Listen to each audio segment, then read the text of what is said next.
Welcome back to Physical Mount. Now, making long exposures is one of my favorite things to do with my iPhone, and my long exposure app of choice for years has been Slow Shutter Cam. It was the first one, literally, that came up when I searched long exposure in the App Store.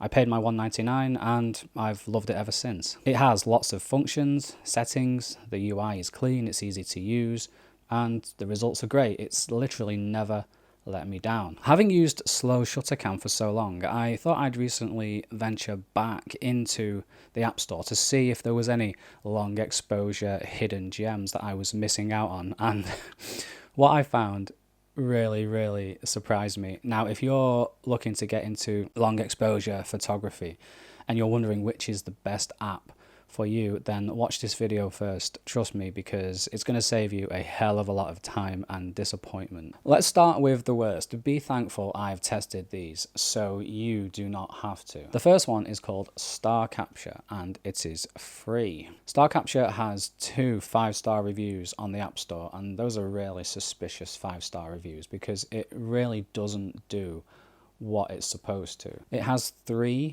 shooting modes: nature, city, and night sky, and it offers access to shutter speed options, ISO, and exposure. Unfortunately, it doesn't deliver at all where it matters. The motion blur effect looks like scratchy, and the light trails are a mess and blocky. From a usability standpoint, the screen goes black when you're capturing something, so you can't see what it's producing. And every time a picture is finished, an ad pops up.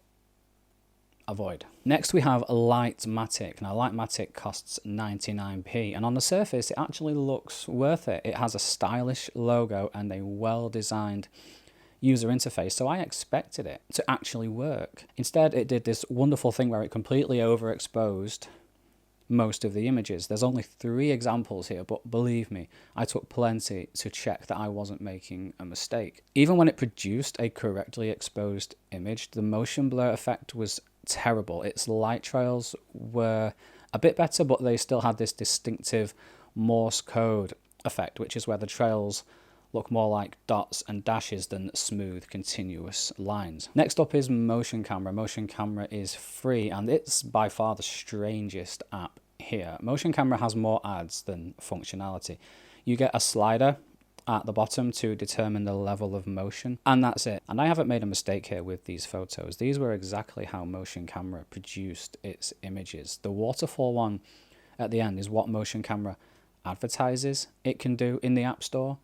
It's actually a stock image taken with a Sony A7R, which is extremely deceptive. If you watched my video on Apexel, you know I hate that sort of thing. This app should just be taken down from the App Store immediately. Coming in at number 4 on the list of the worst long exposure apps on the App Store, we have Slow Shutter Fast Camera. It is free, and yes, that is its actual name, and here are its actual photos. Now, I can't display them very large because they're only 568 by 320 pixels. Like Motion Camera, this last image is what it advertises it can do, and yes, it's a stock image taken with a Canon 5D Mark II. How pathetic. And finally, in the worst category, an app that I never thought I would put in a worst category is ProCam 7. Now this costs £5.99.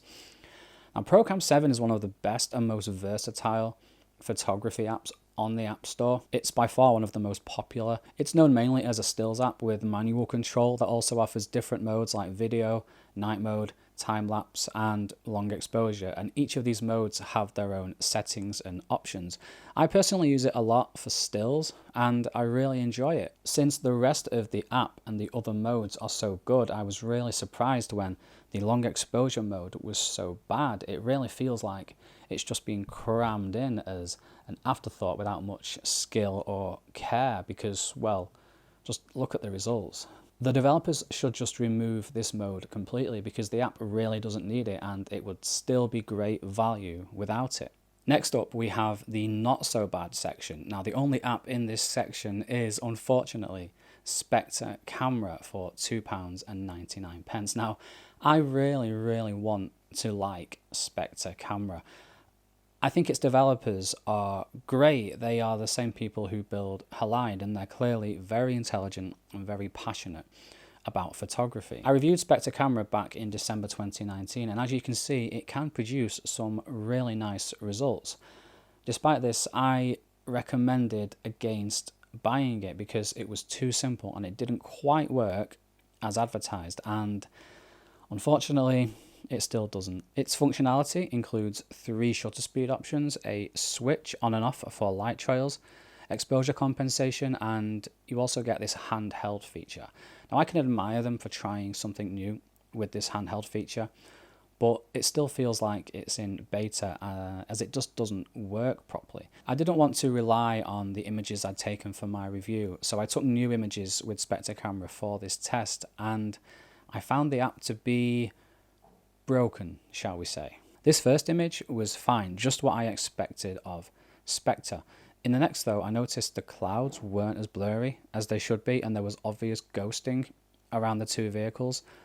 It was fine for the next image, and it performed the light trails well, so I thought that ghosting was just a one-off error. But when I carried on testing it the next day, it seemed to have a complete meltdown.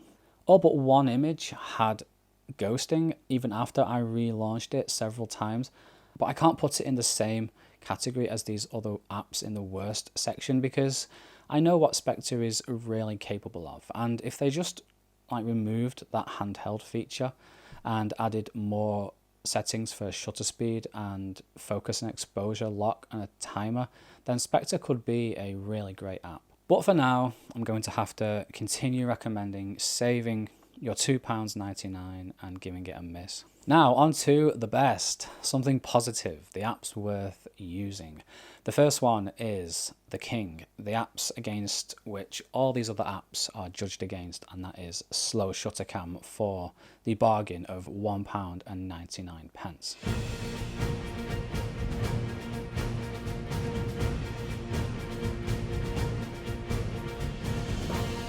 With Slow Shutter Cam, I have 3 capture modes. I can choose a variety of shutter speeds and blur options. I can split my focus and exposure, which is always very useful. I can lock them. I have a grid overlay, a timer, and a load of quality and format options in the menu. I even have an intervalometer for creating long exposure time lapses. The UI is well laid out with the capture settings appearing and disappearing as you need them. You also have this little live window for keeping an eye on what's happening while you're in the process of taking a picture. When you press the shutter, the picture builds in real time and you can stop it once you're happy with it. And once stopped, you can clear it and try again. You can save it and take another, or you can even save it and then carry on building on what you've already captured, which is really, really cool. And like with Spectre, even though I have a great catalogue of images made with Slow Shutter Cam, I'm using these new images for a fair comparison. So in typical Slow Shutter Cam fashion, it's kept the still parts of the image nice and sharp, and it's blurred the moving parts of the image nicely.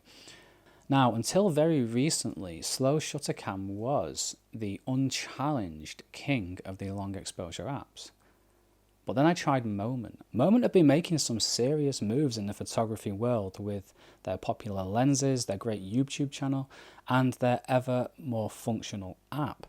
Now their app has been like a faint blip on my radar because I thought you could only use it if you used one of their lenses, which isn't true. Like ProCam 7 for £5.99, it does stills, video, time lapses, and long exposure. With such a variety of functionality built in, I hypothesized that just like ProCam 7, Moment might be overstuffing its app and spreading itself too thin. But oh, how wrong I was. Moment's results are right up there with Slow Shutter Cam. The blur is beautifully rendered, while the still aspects of the shot look sharp and crisp. It also offers a variety of useful settings like lots of shutter speed options, manual controls, exposure compensation, white balance, focus and exposure controls, and a timer. Moment's UI can be a little bit fiddly when you're switching between motion blur and light trails, but it keeps everything clean and easily accessible. It also has a grid overlay and a level for keeping your shots nice and straight. So the final shootout, the reigning defending champion slow shutter cam versus the new kid on the block Moment, which is the best app on the App Store for long exposures. Well, they're two completely different beasts. For $1.99, Slow Shutter Cam is a dedicated long exposure app that can't do anything else. Whereas at £4 more, Moment is a fully spec'd advanced camera app. Judging them purely on their long exposure features and capabilities, when it comes to user features, UI and settings, both apps are very well spec'd with only slight differences. Moment, for example, doesn't offer EXIF data, which is disappointing because I find it really useful to know what settings I used, especially when I'm taking photos for reviews like this. And on the other side, Slow Shutter Cam doesn't have exposure compensation, which I find really useful for getting a better shot straight out of the camera. In terms of quality of the results, both apps are neck and neck. So it really depends on what type of overall photography that you do with your phone. In terms of purely long exposure photography, it's a no-brainer to save your £4 and go with Slow Shutter Cam at $1.99. However, bringing everything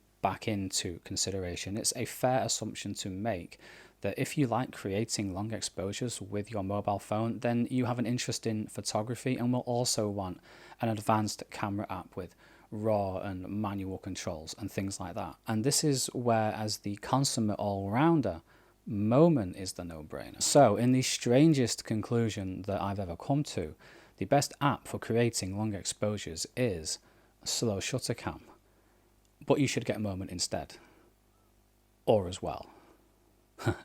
Thanks for watching. Super